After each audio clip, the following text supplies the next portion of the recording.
And welcome back to another episode of the Double Doink Podcast. My name is Brenden D. Thanks so much for tuning in today. We're talking strictly Philadelphia Eagles. We're going to recap what we saw on the defensive side of the ball for the Eagles and their 22-21 loss to the Atlanta Falcons. And then we're going to preview the Saints. It's actually a game of the week now. The Saints are off to a hot 2-0 start. The Eagles are one of the most talked about teams in the media market right now. So fun contest we're going to preview for. No one else would do it than my man, my good-looking friend. He's looking like Jason Kelce a lot today. He's a beautiful man. Thomas Petersen, what we doing? Or how we doing, sorry. I mean, I've gotten the Jason Kelce reference like 3 times this week, so I'm digging out. I guess I must do something right. At least I think he's a good-looking man, so. He's a beautiful man. He was voted the best-looking man, I believe, by Time Magazine, right? Right, and that has nothing to do with the fact that he's a charming fella. Everyone knows that is strictly on looks on him. But yeah, then other than that, recovering from a nervous breakdown of disappointment and anger from the weekend. It was not good. It was not pretty. I think you put it well when you said that finally the Eagles don't play a home game until, when is it? November? Not October? A home game, a primetime game.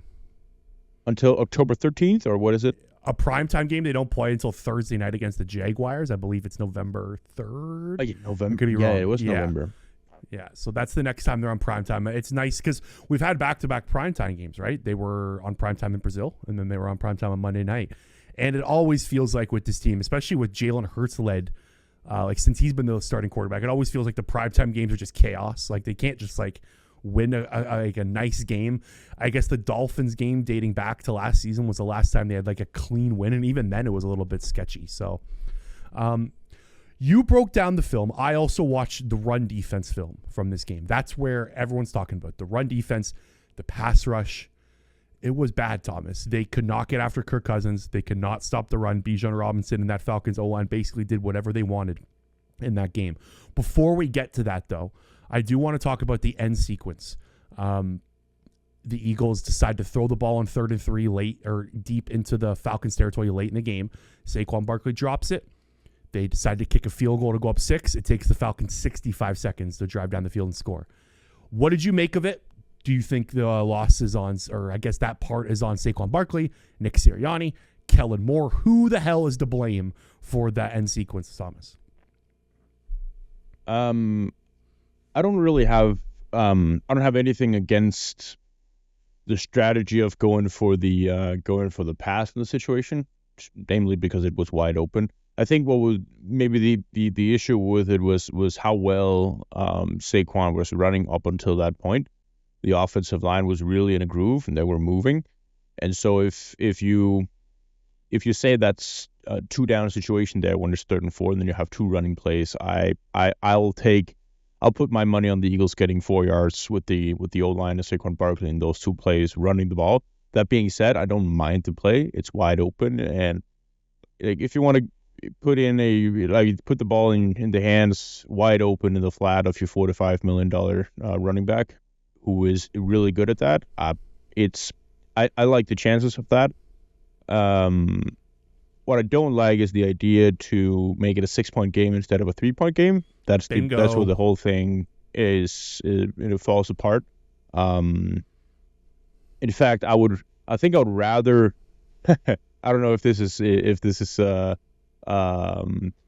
hindsight too much, but I think I'd rather be up 3 than be up 6, to be honest, because that the other team has the idea of, all right, we just need the field goal, so they're not aggressive trying to go down the field. And so if they kick the field goal, you go into overtime. I like the Eagles' chances more in that situation, but that's probably also just hindsight. Everyone's like, you got to run down the clock. It took them 65 seconds to score a touchdown anyways, right? Yeah. Like in reality, They didn't really need that much time. Yeah. And Saquon Barkley was just so impressive up until that point. I mean, just running the ball in general in this game was, he's just such a natural finding the gaps and finding the open space. Jalen Hurts did as well on that drive. I think he is such a much better runner as a quarterback when he's going north and south than when he decides to go towards the sideline. That's also a natural way to take the bigger hits, but that's just also where things open up. But that's another story. I think he nothing against the play call, nothing against the the choice of going to the flat there. I mean, Saquon Barkley is probably the guy outside of AJ Brown I would put my money on the most on the Eagles to win games. Crazy as that sounds, I mean, that's also pretty good. We have 2 games in, and we have a guy who was 4 touchdowns and looks like a star who was reborn. But yeah, it was so frustrating, that whole last sequence. Like I for sure thought they were gonna close out the game there, and really they should have done so. They owed that to Chauncey Gardner-Johnson after the play that he made leading up until that thing even being possible. I thought the play call was 100% fine. If you were to ask every Eagles fan in the world, all we need is a Saquon Barkley catch on a flat route to win the football game. Are you going to take that? 100% of Eagles fans would say yes. Hindsight's a beautiful thing. He dropped the football. It happens in the NFL. Players are paid millions of dollars. Unfortunately, drops are going to happen. The biggest gripe I have, and I was banging this drum on Twitter right after, you have to go for it in that scenario. Like, you can't kick a field goal to go up 6 and give them a minute 30 to run the clock. Like, anything under 40 seconds is basically unacceptable for them to kick the field goal there. There's an article written by Carolina Panthers vice president of operations now. He wrote it like 3 or 4 years ago. I remember reading it, where he explained the thought process of offenses when you're up 3 to up 6. Like you said, teams get more aggressive when they need 6 points. They push the ball deep down the field. When they need 3 points, they're only playing for that 50 to 65 yard scenario where they get into field goal range for their kicker to tie the game. They're not going to be taking deep shots and touchdown shots unless it's wide open, of course. So I was really disappointed with Nick Sirianni there. And I was pissed off yesterday when I saw that he doubled down on that in the press conference, when he said he went through his quote unquote studies. I don't know if you saw these quotes. I wrote them up at the Score yesterday because I was baffled by it. He said all of his studies and all of his preparation and I guess research on the matter said that he should have kicked the field goal. That is wrong, Nick. It's wrong. Whatever your research is or whatever analytics you're using or basing this decision off of is 100% wrong. The Eagles' win percentage dropped from 94% to 85% according to Next Gen Stats the second that ball went through the uprights to make it 6 points. So Jeffrey Lurie is a very analytical guy. This is an owner that's very forward thinking and doesn't put up with this kind of stuff. So I thought Nick Sirianni saying that at the press conference was very worrisome. I thought it was one of the worst things that came out of his mouth in a very long time. And they lost the game, in my opinion, more because of Nick Sirianni in the end sequence than they did Saquon Barkley dropping the football. I would guarantee if they go forward in that scenario, they win that game. Guarantee it. So that's my 2 cents on the matter. I had to get that out there. What do you think? Yeah, I think you're completely right. And also, after the game, I just left with this this whole discussion of what exactly does Nick Sirianni even do on the team. It's just he's amplified. Supposed to make these decisions, right? Yeah, this is what he's supposed to do. It's just amplified how absurd it is that he's not doing really anything other than preparing the team, and they're not even prepared. And in-game management is obviously bad. I think every Eagles fan in that situation could have said, like, oh boy, the Falcons are getting a ball back. This is not going to bode well. I said to my friend right away, they're going to go down and score. I knew it. I saw this movie before. We watched it last year against the Seahawks. We've seen this video before, right? Like, there wasn't a doubt in my mind they were going down. Like how the Eagles' record when they're down within the last 2 minutes, when the opposing team gets the ball back within 2 minutes. I don't remember the precise record. The Eagles are terrible in those situations. Like, they've blown so many games, Thomas, over the last calendar year. So it's just absurd to me that Sirianni hasn't learned from that and saying, okay, we need to put the game away on offense, and because they did that against the Packers. I mean, that's what they did last week, and it worked for them. And that's the thing. That's what I'll push back on people saying that they shouldn't have passed in that situation. That no one was complaining when they threw it to Devonta Smith on that third down, and they got the first down to win the game, right? Like, sometimes it works, sometimes it doesn't, but you have to follow up that play with a better decision. Exactly. I I think Sirianni could be in trouble here if he doesn't get this, like, his decision making figured out, because this is something that's been a big, like, gripe of mine to him over the last year and a half, 2 years, dating back to the Super Bowl, right? He should have went for it on that 4th and 2 situation.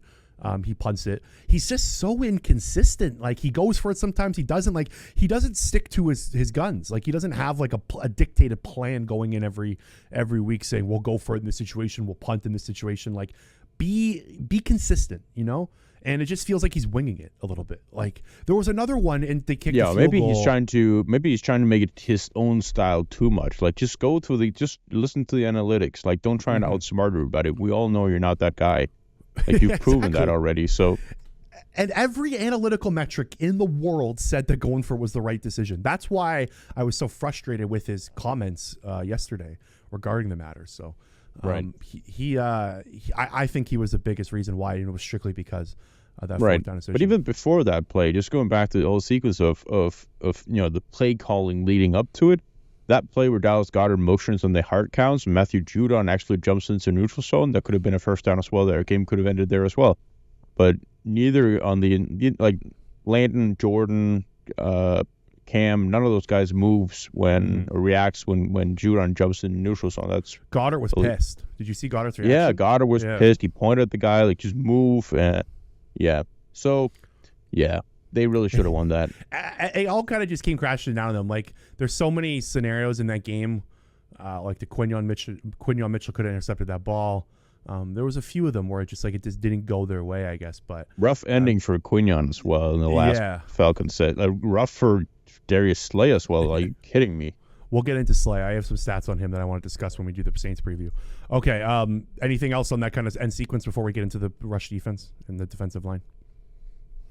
None, other than I just really want to emphasize how well Saquon Barkley ran the ball up until that point. Like, that's why I also hate the argument that when Sirianni comes out and says, "Oh, they're stacking the box," they're stacking the box up until that point as well.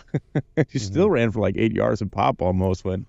If you ran the ball there, they should have went for it no matter what, right? If you run the ball there, you get stopped, you go for it again. Like, you should have. It should have been, no matter what the decision was. You have 2 plays, right? Like, no matter what, if you run past. And I don't know. I'm at a loss of. I'm still at a loss of words.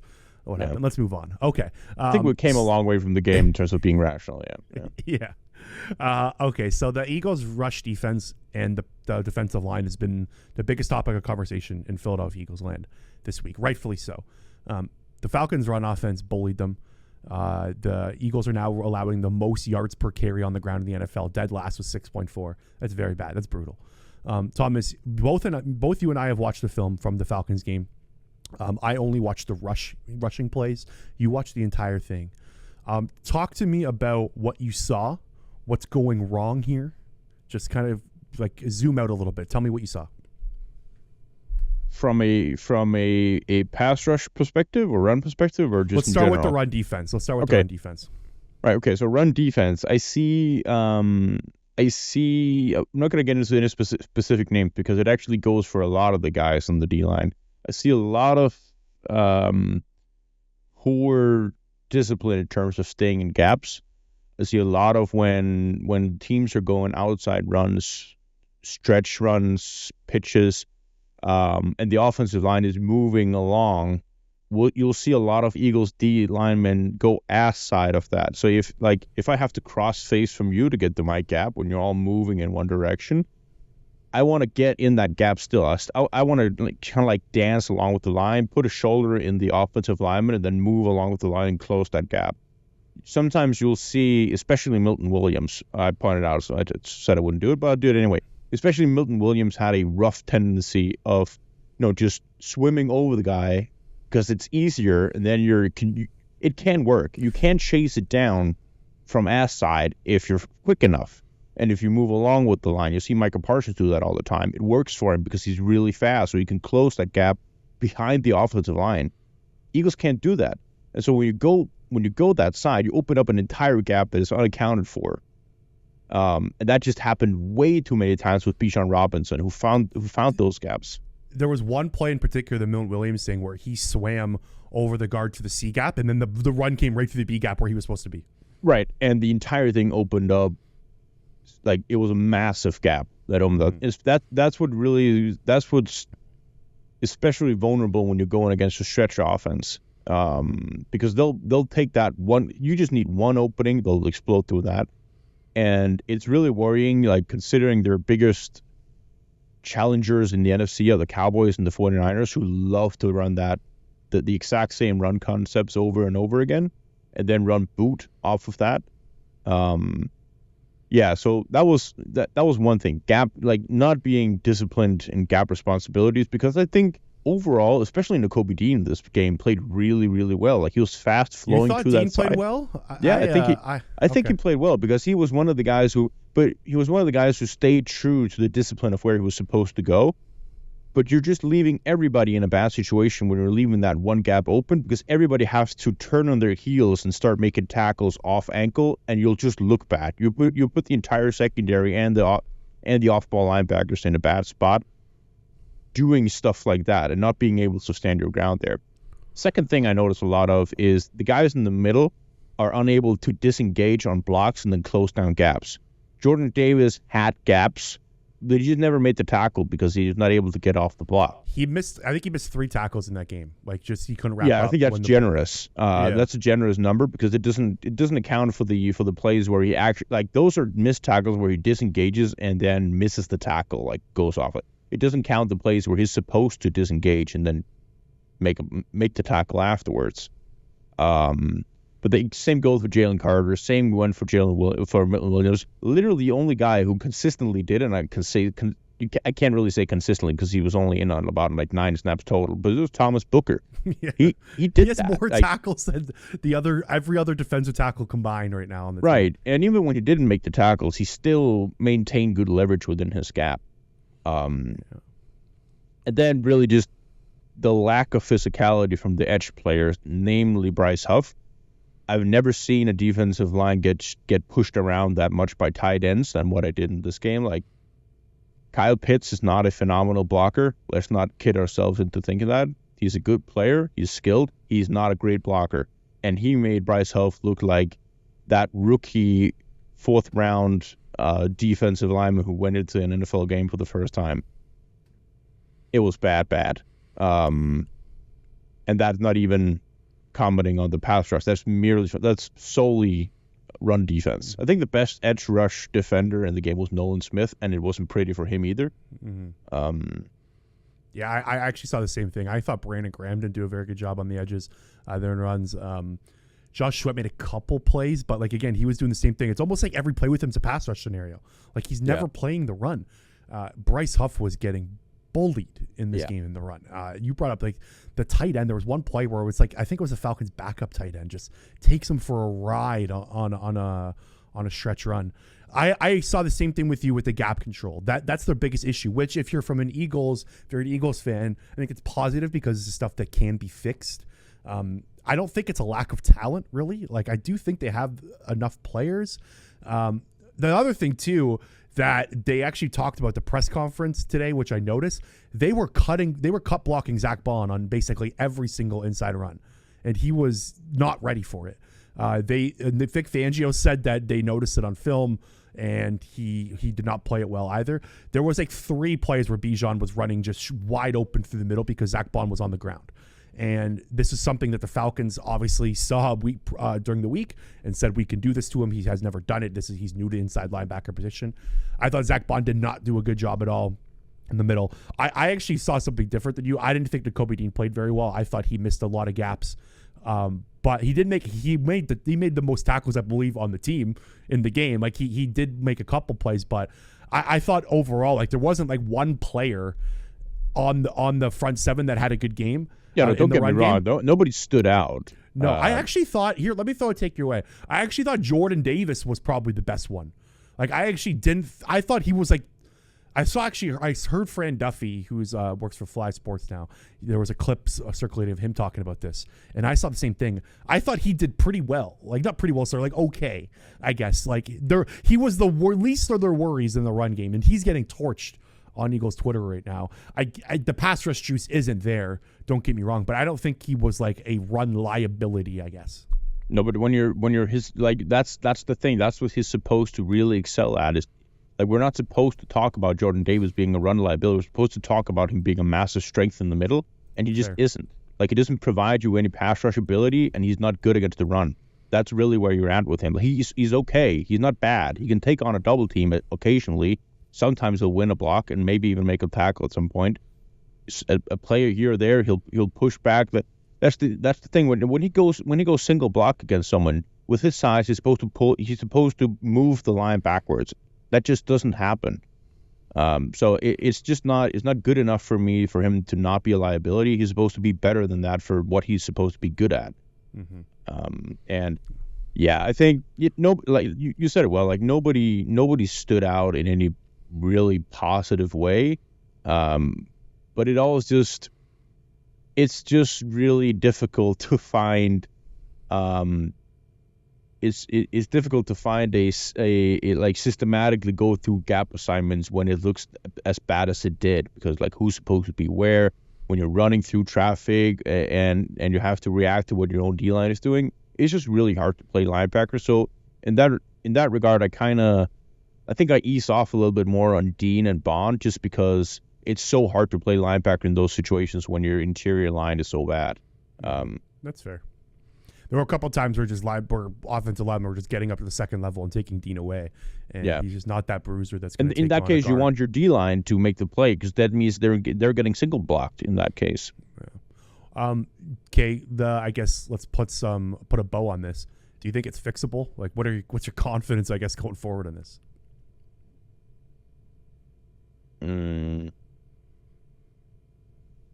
I think it's a player issue.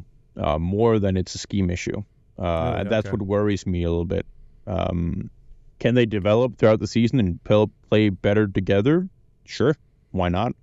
But I think a lot of the problem is player based, because it's the same issue we saw in the second half of last season.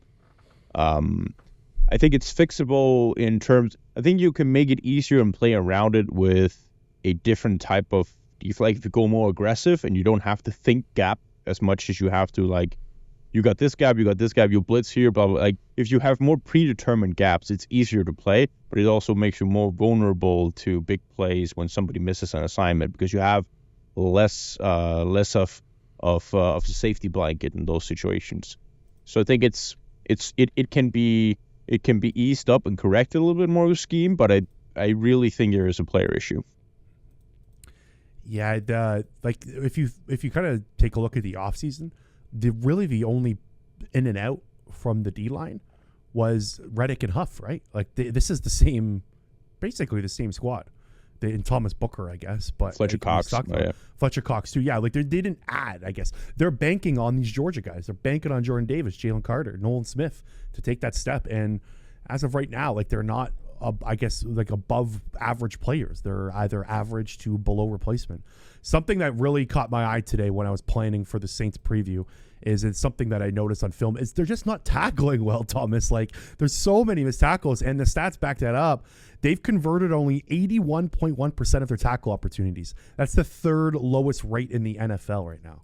Like, that's simple defense. Let's put the guy with the ball on the ground, right? Like, that's right. That's it. And if you can't do that, if you're going to be in the bottom three of this metric, your defense isn't going to be very good.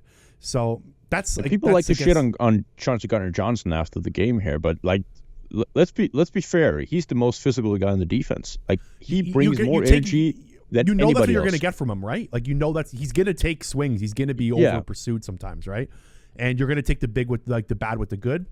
Like, it's not CJ Gardner-Johnson actually has the most missed tackles on the team, but he did make the biggest tackle in the game. So right, and also just the plays that he doesn't make, like the physicality he brings coming up playing the run from the safety level, just allows other players to make plays, because he may miss a tackle, but he stalls the ball carrier so fast that someone else can come in and make the play. I want that 10 times out of 10 more than I want somebody who makes a secure tackle who gets tracked 5 yards. Or someone who plays slow and makes a tackle 10 yards downfield. And like it playing aggressive and going downhill faster is a great example on There was a play where Bijan Robinson fumbles the snap, right? Like the handoff. Zach Bond is hesitating which gap to go. If he's driving the gap, the ball's going elsewhere, and that's good potential turnover, right? Like there's just a lot of hesitation coming with a lot of these players, and they're not trusting their gut. They're not trusting the scheme. I went into this season thinking the defense was going to struggle at the gate. So like, this isn't completely surprising to me. You know what I mean? Like we talked about this all off season and during preview episodes. We talked about like last week, I believe too, where the Miami Dolphins defense last year, it took them a while to get going. So like, I do think we need to be patient with a lot of this stuff. Now, having said that, something that really bugs me as an Eagles fan, because we've seen great pass rushes in our history of following this team, the pass rush is just non-existent. And I think this is where the bigger worry actually should be more than the run defense, because this is like just beating the guys in front of you a lot of time, right? Like pass rushing is a lot of just like talent versus talent. And it's not there right now. Tell me what you saw in the pass rushing department. Yeah, if the run defense was worrying, then let's get to the pass rush. Eagles Vic Fangio did a lot of things in the game. Like there was a lot of stunts, there was a lot of games up front. He sent extra pressure. He double blitzed. He met 7-man pressure. That's when they scored the long touchdown on C.J. Gardner-Johnson. I think I'm a little bit overprotective of CJ sometimes, but I think that's just what happens when you send 7 guys in pressure and leave everybody on an island, and you're playing like CJ's playing 15 yards off to not make it look obvious. He's getting burned on a skinny post that goes for a long touchdown. It's just the risk that comes with it. It's the same with the Saquon Barkley drop there. The 7 guys rushing the passer had 2.5 seconds to get to Kirk Cousins. Nobody even remotely touched him, and he gets a clean release off to a wide receiver running a skinny post against a safety backed up 15 yards. Yes, it goes for a touchdown sometimes. Let's not kill CJ for that. It's just that's a risk that Vic decided to take, and it didn't work out. Anyways, they tried so many different things. Nothing worked. Even the sack that Milton Williams had, it was not a good rep. It didn't look clean. He didn't beat the guy really like.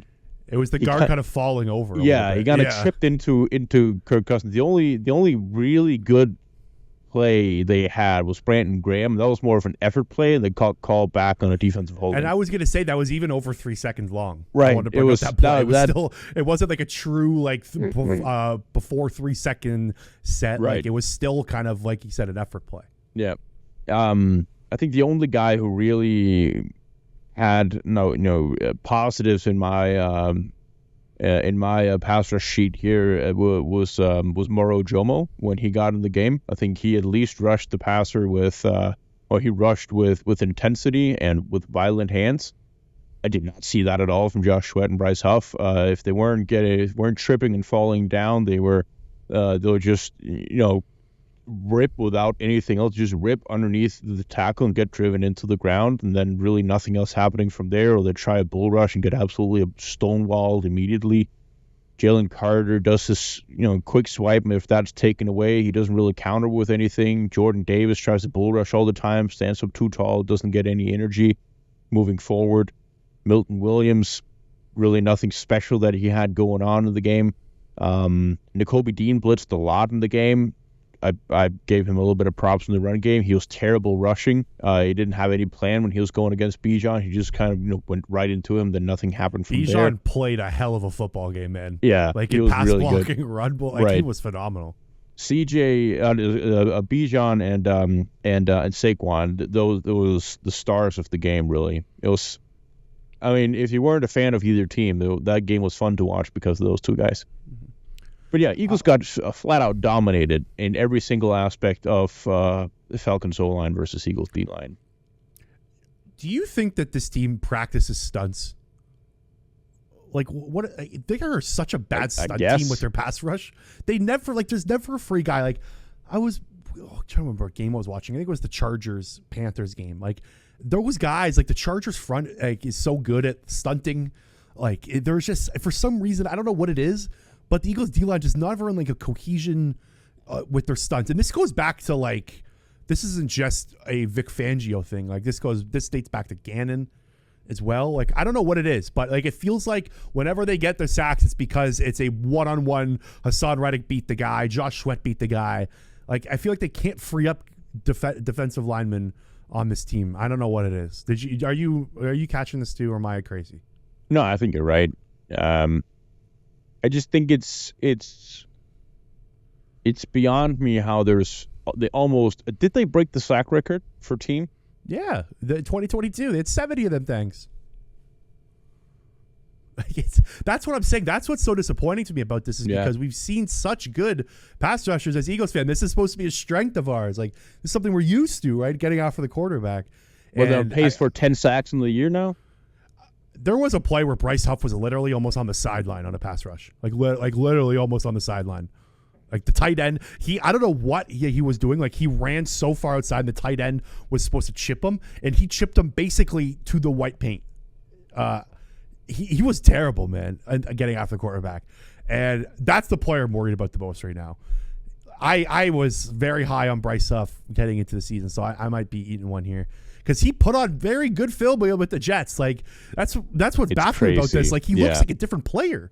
Completely. Like, I watched a lot of his all-22 with the Jets. He could get after the damn quarterback. Like, it wasn't a fluke. His 10 sacks were not a fluke at all. And he just looks slower. He looks like he can't take a block. He looks like he has no plan. You think he's nervous? I want to throw this your way. Do you think he got paid and didn't do anything this offseason? Like, he's an undrafted free agent, just got the money and didn't do shit? I don't know if it's that or if it's, like, it could be. That's certainly a possibility. We can only guess on these things here, but you're right. It's such a dramatic change in play style that you just wonder what is actually going on with this guy. Like, is it the fact that he was an undrafted free agent and had nothing to lose and could just bust his ass off and play free because he didn't have anything to lose at all? Now he's playing under a big time contract and there are a lot of expectations for him. Does that pressure get to his head? Is he super nervous before every snap? Like, is his body kind of tingling from anxiety before the play's going on, or then he doesn't really have any power to generate? I mean, I don't know if you remember the mic'd up game of Hassan Reddick's debut with the Eagles, where he gets his first sack and he's super relieved because he said, like, it's always hard to get the first one. Didn't it take him 2 games to get a sack with the Eagles? 2 games. Yeah, I think it was. It might have taken 2 games. But I have this memory of Eagles fans getting mad at him a little bit. I don't remember that. No, I just remember crazy. He was mic'd up and it was one of the first couple games, and he said it just felt so good to get that first one. I don't know if it's something like that, because that's also Hassan Reddick's first contract as a pass rusher that he got with the Eagles. Mm-hmm. Yeah. Very similar deal that they signed to Bryce Huff as well. Like, they basically gave Huff the Reddick deal they did in 2022. I just looked up. Hassan Reddick is 29. Did you? Yeah, he's turning 30. That's why he wants money right now. Like, this might be his last deal. The Huff thing is frustrating because, like I said, his tape in New York was good. Like, he could get after the quarterback, and that's what's frustrating to me with the whole run defense thing with him, because, like, he's clearly not bringing anything in the run. But if he can just get after the quarterback, I'm fine with it, man. Like, if he has a sack on that final drive, are we talking about Bryce Huff right now? Probably not. Like, we're saying he won the game, right? Like, he needs to affect the quarterback, and there was nothing over the last 2 weeks on film of that. Like, zero. Right. I could not find a positive Bryce Huff pass rush snap over the last 2 games on film. None. Zero. Agree. So going back to CJ. I know I use him a lot as a reference in this episode, but he's just a perfect example of giving up that long touchdown, but he stuffed the run on 4th down. So if the Eagles win that game, we're highlighting his play at the very first chance we get. Exactly. Like, so I'm hoping he figured it out. There was a clip of him talking in the locker room after the game, saying that he needs to work on his process better. Like, he's got to figure some shit out. So he knows he's not playing well. Like, he's not stupid. I'm assuming, like, when I was watching the all-22 of the defense, the first thing that came to mind to me is because when I played football at York University, we would get I got carved in film room sessions by my defensive coordinator. I don't think Vic Fangio was going to be very complimenting Huff, in the film room session. Like, that must have been a rough hour and a half, 2 hours for that defense with Fangio on the button, rewinding, fast forwarding these run plays. So, Like this team, like he knows he needs to play better, I guess is where I'm going at. But I thought Josh Sweat too, like just was like, he doesn't look the same as he did in 2022. Jalen Carter, like Chris Lidstrom ate his lunch. Let's say what it is. Like he had one-on-one matchups like a lot of the game. This wasn't a Jalen Carter got double team game. They trusted Lindstrom, who's one of the best guards in the league, to block Carter, and he did. Yeah, and to put it into stats a little bit more, when ESPN do their pass rush and run win rates for defensive tackles and edge rushers, Eagles almost always have some in both columns. Eagles don't have a single player right now. Oh wait, Moro Jomo has the fifth highest pass rush win rate of all defensive tackles right now. But he's also playing extremely limited snaps. But none of these guys are doing anything at a consistent basis. You noticed that Ojomo was on the field at the last drive, right? Like he was the defensive tackle they trusted to get after the quarterback. Yeah. So. All right. Is there anything else before we move over to Saints Eagles? That was a very negative last 35 minutes. Jalix Hunt needs to be active. Yeah, baby. Let's see it. Can't be worse. Literally can't be worse. I was so high on Hunt coming out of the draft. Like I wrote about him at the score. I want to see this guy get on the field. All right. Jalix can get on the field, get pancaked the first 10 reps, and he still wouldn't be worse than what we're saying. Like I said, when I was watching the film, I literally tweeted out when I was watching the film, like Jalen Hunt needs snaps. It can't be any worse than what I'm watching right now. All right. We're going to move over to Saints Eagles on the other side. The Double Doink podcast is sponsored by BetterHelp. Life is hard. It's especially hard when you don't have someone you can open up to. Not everyone is comfortable talking to their friends and family about their personal matters or anything that is bothering them on a day-to-day basis. Mental health is so important to continued success in this world. Therapy is a great way to regroup and get everything off your chest. Insert BetterHelp. BetterHelp is the largest online therapy service, 100% online. They will match you with professional licensed therapists you can trust. You can talk with your therapist however you see fit, via text, phone call, or video chat. BetterHelp has successfully helped over 4 million people worldwide deal with their day-to-day mental health issues.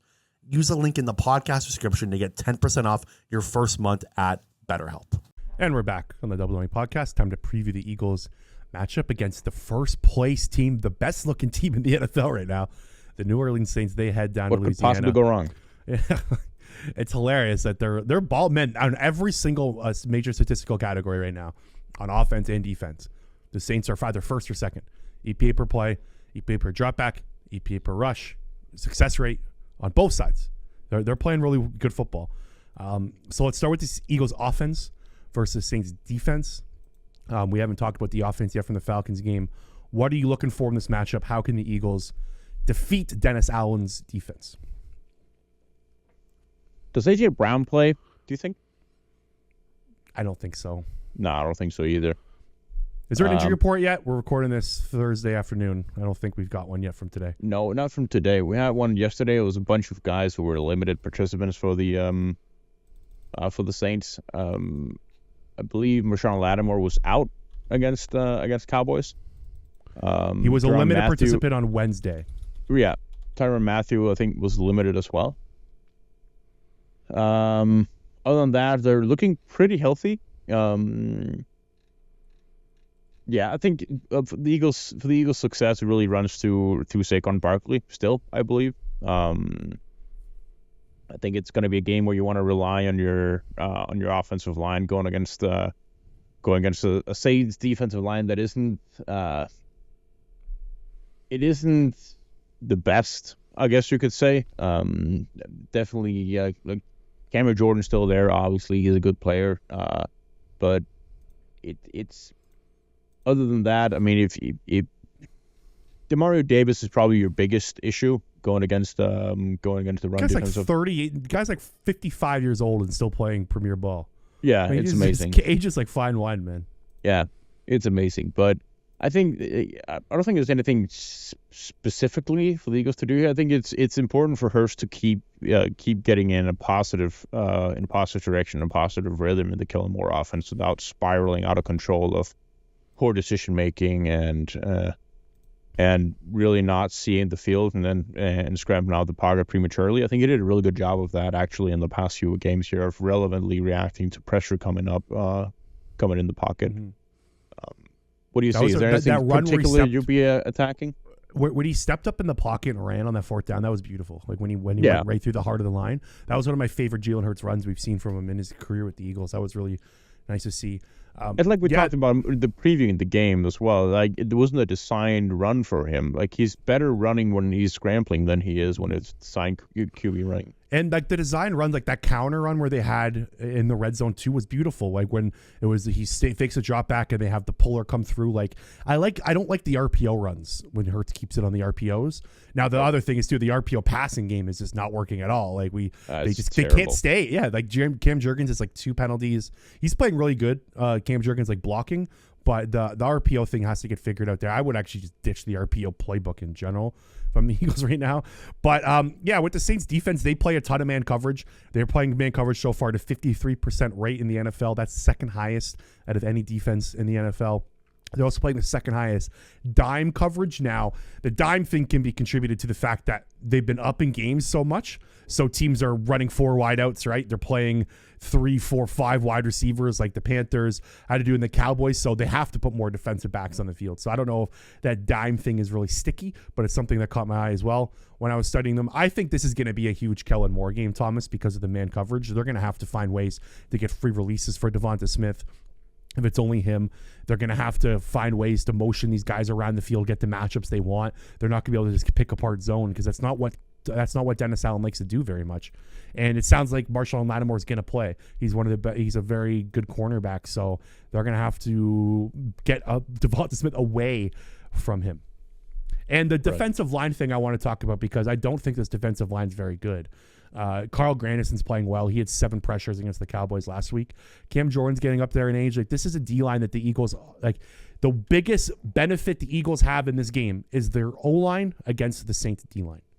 That's also the biggest strength of the Eagles team, point blank. Yeah, especially with A.J. Brown out. Like the offensive line of the Eagles is simply what they need to rely on. Mm-hmm. And the Saints don't blitz a lot so far, so they've only blitzed on 25% of dropbacks this season. That's 19th in the NFL. And when they only rush 4 guys, they're not getting home. They only have a 21.9% pressure rate when rushing 4 or fewer guys, sorry. But when they do blitz, they have a 52.3% pressure rate. So I'm going to be very curious to see what Dennis Allen does here, because you brought up Jalen Hurts rolling out of the pocket. When he's rolling to his right now, Thomas, he's only 3 of 12. And he's doing that at 16.9% of his dropbacks. That's highest in the NFL by 5%. So when he's rolling to his right, it's not working. And that's something that he likes to do a lot. And we've talked about this over and over again. But like that's like his worst. Like those 16% of his dropbacks are where the negative plays and the not positive plays are coming from. It's also his favorite side to run to, though. It's throwing side, so that's where all the throwaways come. Exactly, yeah. So I'm curious to see what Dennis Allen does. Is he going to blitz him to try to get him out to his right? Is he going to like just trust 4 rushers there? So that's something I'm really kind of curious about. And one other thing with the Eagles offense, we just talked about the run game. The Saints are terrible at stopping rushing quarterbacks under Dennis Allen.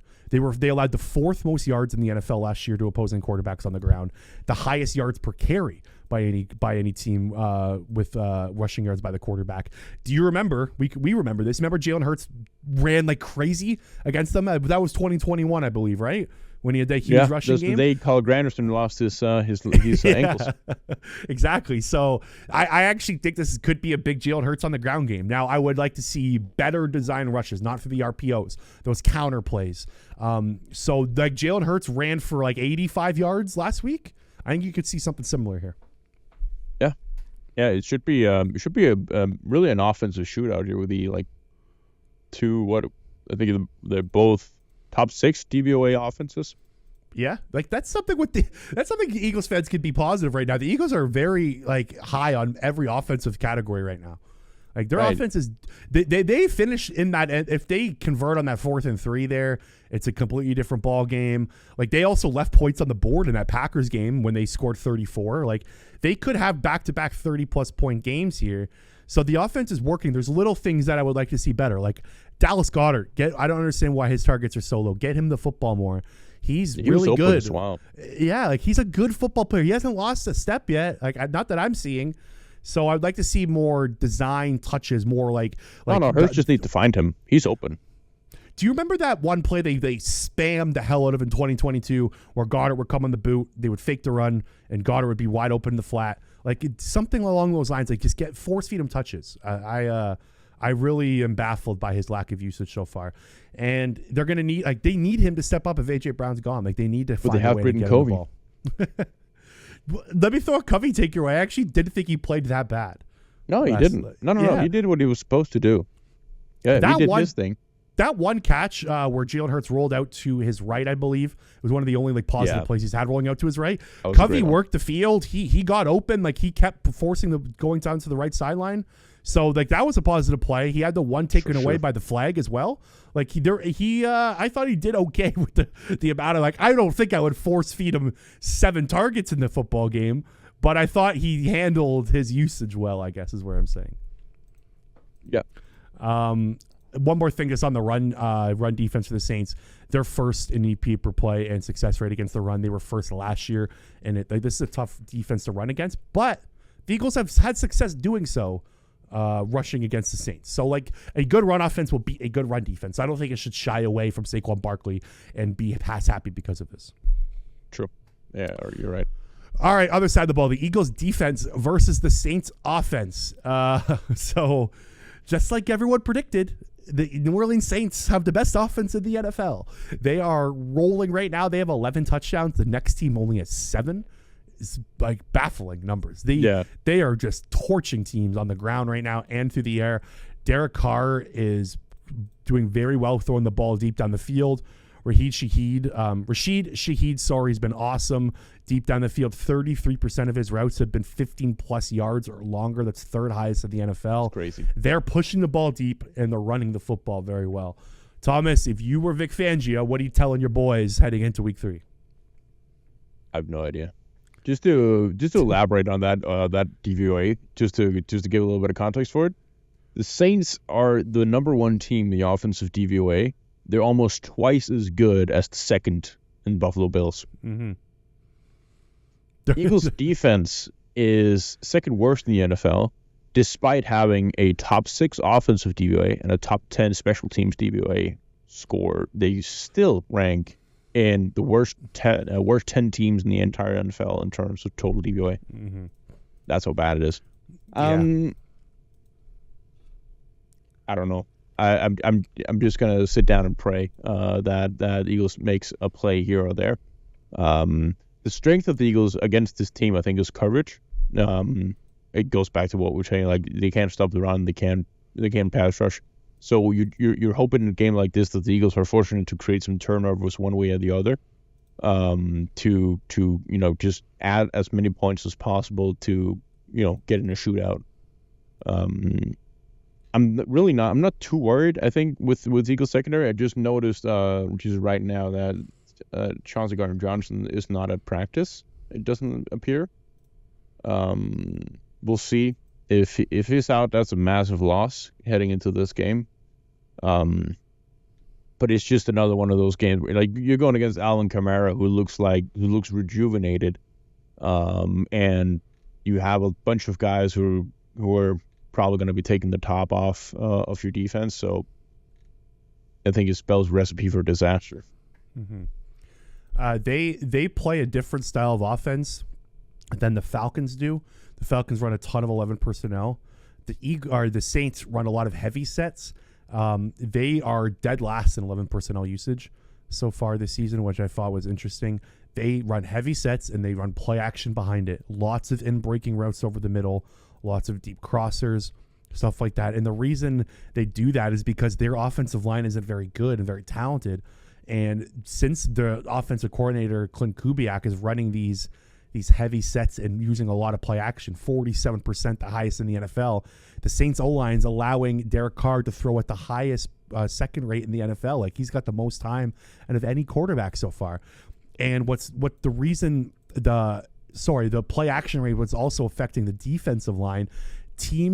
Opposing defensive lines, so the Panthers D-line and the Cowboys D-line, when they play the Saints, have combined for the slowest get-off of any D-line. So we were just talking about the pass rush issues. This as it's looking right now, like if the Saints get into a big lead and they're able, or not a big lead, just a lead in general, and they're able to continue to run these 7 O-line sets and play action passes like they want to, it's going to be hard for the Eagles defense to get after them. You're muted, I believe. And the strength of the Saints, especially on the offensive line, lies in the middle. I think Lucas Patrick and McCoy aren't they both like top 3 in terms of offensive line grades in the entire league right now? They are, but like Lucas Patrick isn't very good. Like he should be able to get after him. He was let go by the Bears interior O-line to see how bad it is. Like I said, the Saints O-line's doing very well because the scheme is allowing them to do it. Yeah. And if the Eagles have to get out to an early lead here. So something I was thinking about too, like if the Eagles win the coin toss, I would accept it and get the offense out early to try to get up 7-0 and try to put them on their heels. But are you confident in whoever the Eagles trot out on the edges against Fuaga and Penning? I think Penning should be easily baby food. Sorry, Penning, if you're listening to this. He's not very good. Like the weakness of this team heading into the year was the offensive line. Like that's where everyone was saying the Saints' downfall is. Right. Fuaga's a great player. I would have liked him on the Eagles, to be honest. I thought he was going to be an Eagles target for them if he was later in the draft, if he fell to the Eagles. Quignon's been awesome, don't get me wrong. But I think he's a very good player. But Trevor Penning's a problem for them, and they're hiding it with these just play action deep, like play action shots deep and just like putting bodies in front of Carr in black and gold jerseys. So I want to talk to you about Darius Slay. What do you think of his play so far? Overrated. He's not having a good start. Darius Slay has not forced an incompletion yet on 8 targets. He's allowed 75 yards and a touchdown. He has the most targets allowed without a forced incompletion in the NFL right now, out of all cornerbacks. I actually thought he looked slower on film in that Falcons game. There was one play where Raymond McLeod was like running at him. He's back putting like crazy. Raymond McLeod cuts in. It's an easy pass. That Drake London shot was like just his eyes are caught in the backfield. He's not doing a very good job of like what his responsibility is. He needs to step up, man. Like, if he's playing like this all year, the Eagles have a problem. Yeah. Okay, I think it's really it's. I think for him, it's or for Slay in particular, it's his best games are when he doesn't get targeted. As soon as he gets targeted, it just stands out that he's starting to maybe lose a little bit of track. Yeah, he was one of the bigger disappointments over the first 2 weeks that I've noticed on film. Okay, let's predict this game. So it's been a lot of negative talk. Thomas, are the Eagles leaving Louisiana 2-1 or 1-2? I kind of want to say 2-1. Just it's completely flipped this entire discussion we've had, and like talking so much about our concerns and what the Eagles don't do well, and then they go out and beat what is currently the best team after 2 weeks. It's obviously everything we're talking about here is with a very low sample size, and teams find their balance and they all regress to the mean or progress to the mean in the Eagles' case. And you certainly hope so for the defense. I just think going into like it's an away game after such a bad performance, short week against the most explosive team right now in football, I think it's too much to handle for them. So I think the Eagles go 1-2 realistically. So the Eagles were actually 3-point favorites in this game on Monday morning. They are now 2.5-point underdogs. It's been a 5.5-point swing from that Eagles loss to the Falcons. So sportsbooks overreacting to this. Not like we're not the only people overreacting to this Eagles loss. A lot of people are, including the people that have to take money on the games. I think the Saints start's been great. Don't get me wrong. Like they've looked good. I actually made a video about it on my social media, on the podcast socials for TikTok and Instagram about how cool the Saints offense is working and what they're doing. But if I went into the season, the Eagles were a better football team in my eyes. I had the Saints winning the NFC South. I was one of the only people in the freaking world that predicted this team to win that division over the Falcons. I don't think they're this good, though. And I do think the Eagles would be 2-0 with a Saquon Barkley catch, and they would still be favorites in this game. Saquon Barkley drops one ball, and it's a 6-point swing in point spread. Miss me with that. I think the Eagles are going to Louisiana and getting a fucking W, Thomas. I think they're doing it. I think they're winning. I think they're the better team. I think a lot of what the Eagles' issues are fixable. I think they will play a better game on defense. I think you'll see a good, nice Jalen Carter game in the interior. I think he steps up, has a bigger game. I actually think the short week is actually better. Maybe they'll simplify things a little bit more. I'm not a lot of my takes and predictions on the. We're gonna do our week 3 picks show tomorrow. I'm not overreacting a lot to 2 games. You have to kind of stay grounded here. Like you said, small sample size. I think the Eagles are just a better football team than the New Orleans Saints. I think they leave Louisiana 2-1. I don't know what the score. I'll go 27-23 Eagles. I think it's going to be close, but I think the Birds win. I think they're a better team, like I said, and without a drop. So you're saying that they're going to hold off a comeback there in the end? You think that's realistically going to happen? Like I said, I don't know exactly how the game script's going to go. It was something I was thinking about. What do I predict the score is going to be? I knew I was going to predict the Eagles to win. You can say that if the Eagles are up 2 scores and they go down, they get 1, and then the Eagles recover an onside kick. Mm-hmm. Maybe I'll go Jalen Hurts leads them on a game-winning drive, and they score with a couple minutes left when they're down 23-20. I want to throw this your way quickly before we get out of here. Eagles lose to the Saints and Eagles lose to the Bucs. They're 1-3 at the bye week. You think Nick Sirianni seats hot? Do you think it's gone after the bye week? That's the bye week's in 2 weeks, right? So they play the 2 NFC South teams here. If they're 1-3, and the Bucs are also 2-0. These aren't easy games. I wanted to ask you that because I was thinking about this. I think they're going to ride the season out. I don't think they're going to fire him, but I think so. I think it's going to be it's going to be a bad time. Yeah, it's not a crazy scenario here, right? They just it's 2 games against 2-0 teams either, right? Yeah, it's interesting. Definitely not. And they'll crumble in that point. Yeah, 1-3 at the bye would not be good, but it's not crazy to think. But I don't think that will happen. All right, that's all she wrote. Anything else, Thomas? Nah, I think I'll give you 38-24 Saints. Wow. 38 per girl's defense.